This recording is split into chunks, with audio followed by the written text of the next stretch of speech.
Hello everyone, welcome back to The Drive Guide, where today I have the 2020 Subaru Legacy GT in the Premier GT trim. So that means I have the top of the line specs, the best interior, the 2.4 litre turbocharged boxer engine. It's now based upon the same global platform that pretty much all of their other vehicles are based upon. And so the pros and the cons that I want to address in this video include the pros being it's probably the best interior that I've ever sat in when it comes to a Subaru.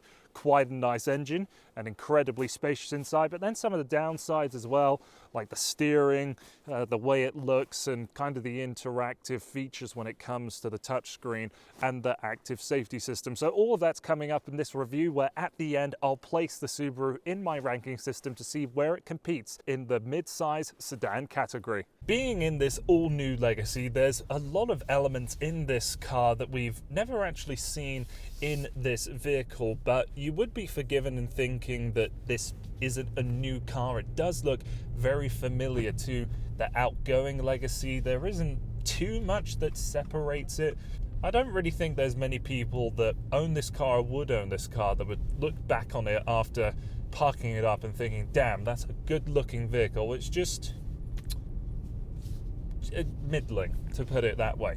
But to get off the exterior looks of this car, let's talk about what we have as powertrain options. Of course, it's a Subaru, so it has standard all-wheel drive, but you have two engine choices in this vehicle. You have a 2.5 litre naturally aspirated boxer engine, 4-cylinder of course. With this engine, it produces 182 horsepower and 176 pound-feet of torque.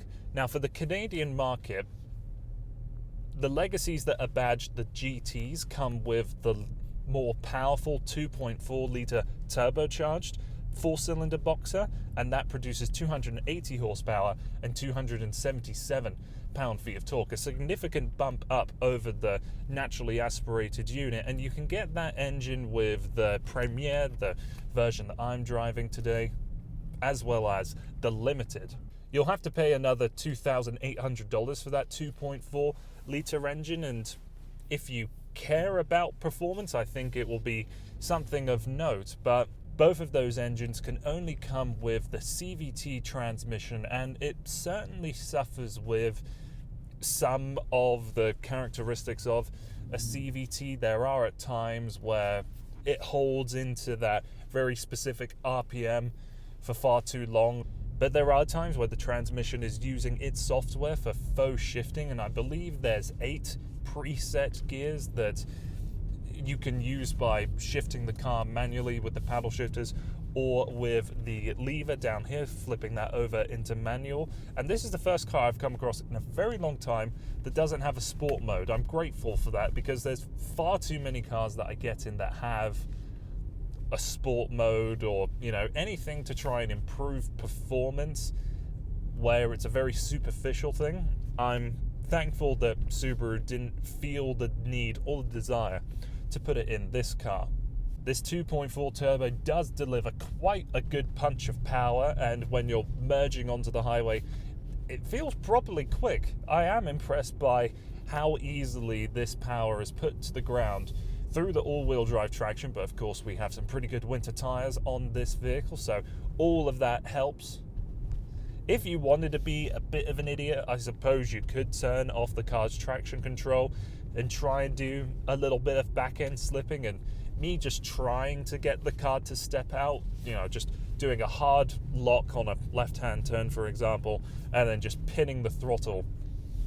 You can feel that tiny little bit of a step out, but the computer system is quick enough to react that I seriously doubt anybody that's driving this car and is on the public roads will ever get themselves into any trouble. A lot of the current Subaru products are offering their standard eyesight, which is the active safety technology.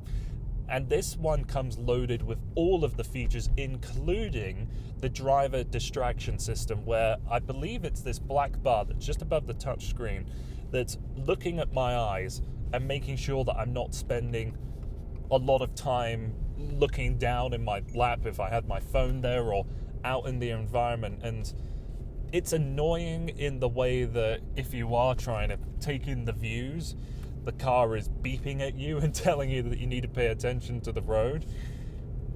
Yeah, I mean, it's the system doing its job, but if there was a way to remove the audible warning of it, I would really appreciate that. And looking through the menus, I can't seem to find one. There's also another aspect to the safety system. So one of the standard features included in the EyeSight suite of safety tech is the lane departure assist and the radar assisted cruise control.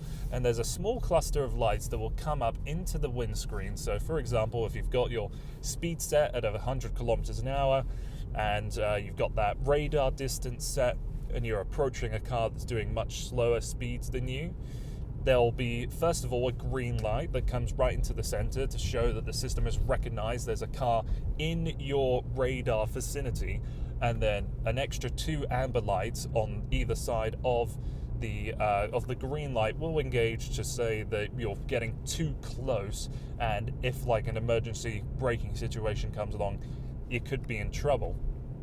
And then, of course, if you ever depart the lane, those lights will flash at you again, and you'll get an audible warning and a little message that's in the screen between your tach and speedo. Although all of the safety systems work well, there is an element to this Subaru that I find really odd. You've got this steering assist button that's on the right-hand side of your steering wheel. It's a button that uses the lane keep assist and the lane departure warning all kind of in one button, and when you're on the highway, when the lines are clearly defined, the steering gets a lot heavier and a lot firmer set. This is a good thing because without it on, the steering is so light and almost no movement comes from the direction that you go.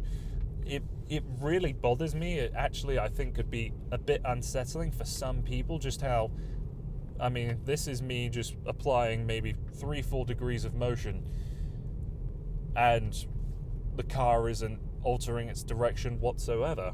So one of the historical traits of a Subaru is that they haven't been the most refined at speed. They are quite noisy on the highway, and this is something that the brand has really tried to improve upon with their new generations of vehicles riding on their new global architecture. So when I got this car, I quickly joined the highway, and I kind of thought business as usual with the amount of noise that was coming off of the wing mirrors and off of the bonnet and really rushing all the way over the car. But then I discovered something kind of interesting. I don't know how well my microphone here is going to pick this up, but we're about to join the highway now, and I want to show off something that really comes along as a trait in the Subaru when you close the sunroof. So bear with me a minute.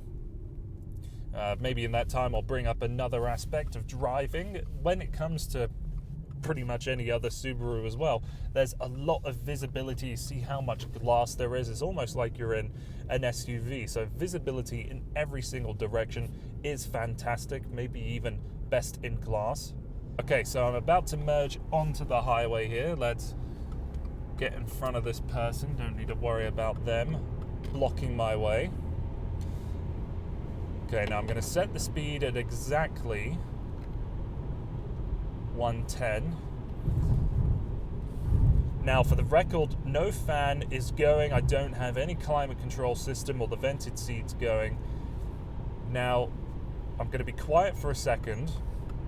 Let's see if you can hear the difference with the screen backwards and then forwards. You ready?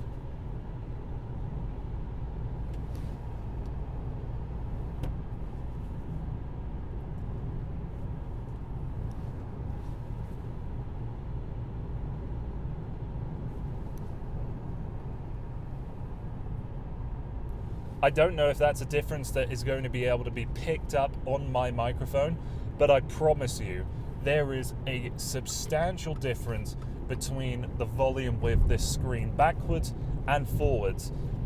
It shows to me that there's still a little bit more refinement that can go into these cars to try and reduce wind noise, and if that's something that really bothers you,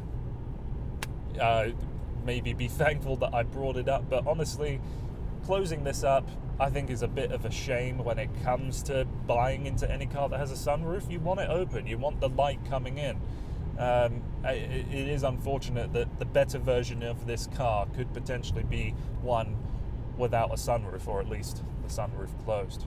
And I think that really covers all the aspects of driving, and I will say that when you're in winter conditions such as these, you know, slap on some good winter tires and this is going to be a very competent car. But now let's move over into the interior. This is, without a question or shadow of a doubt, the best trimmed Subaru I've ever been in. This has some beautiful leather all the way across the seats, the steering wheel, and on the armrests in the center, as well as the door cards. There's plenty of other soft padded portions as well, so just where this black stitched, I'm pretty sure it's just a soft plastic, it isn't leather, and where the brown leather meet, I'm able to rest my knee up against there and have a good amount of padding, so it's a comfortable place to rest my leg. You can still go searching for hard plastics down below, but I don't think that's really out of the ordinary these days. And the seats in this Premier version are fantastic. They're heated, cooled, and on the driver's side there's a bit of thigh extension. Very little to complain about when it comes to the materials, but the overall build quality in some areas is suffering a little. For example, we've got this piano black portion where there's almost like some storage just above the glove box. You pull in any area around on the glove box or on the leather and the plastic that's above, and there's a lot of flex to it, quite a bit of flex in the door cards as well. Is it totally a write-off? No, I don't think Subaru's claiming that they're going to be fighting against the German competition in any way, going up to BMW and Audi and all that kind of stuff. But if there's an area of improvement when it comes to the cabin, I think that is the priority. The 11.8-inch touchscreen is obviously the most dominant part of this cabin, and as standard you'll get two 7-inch screens that sit on top of each other. This is available from one up of the base trim, and then it will become standard everywhere else. Although it is a nice thing to look at, and I think it's integrated and it doesn't feel out of place in this car, the problem that I face with it is that it doesn't do anything new or exciting. When you go into many cars that will have the cheap screen, for example, Mercedes is one that comes to mind, you get a lot more than just the screen when you upgrade to the technology package or whatever it offers to go and get the better screen. You'll get better graphics, it'll have a sharper response, it will look like it is integrated into the car better. And this one, I mean, you can see that there's a fair amount of lag when it comes to me sliding around and trying to select temperature. And there's a few things I think could be integrated better. For example, if I want to change the heat setting on my heated seat, I have to hit the heated seat button, and then that opens up a secondary menu for then another press to change that around. Oh, and you see now the screen beeping at me because I'm taking my eyes off of the road for too long around. Let's demonstrate that again.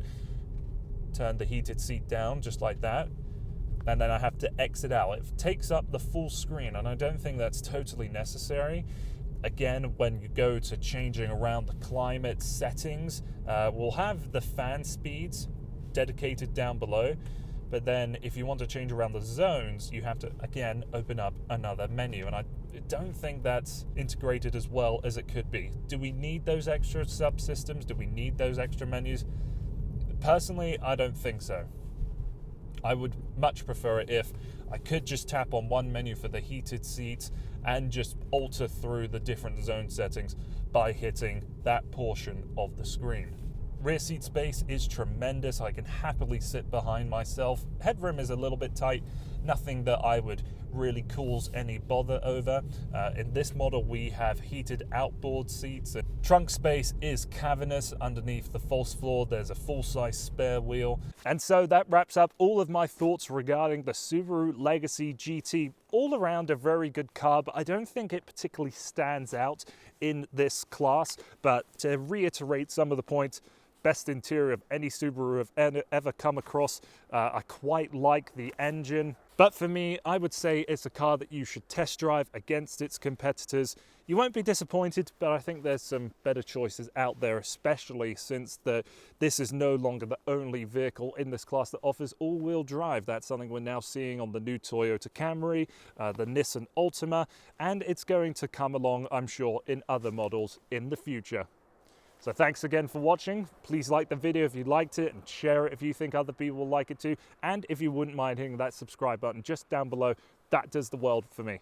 Thanks for watching. Hope to see you again here soon.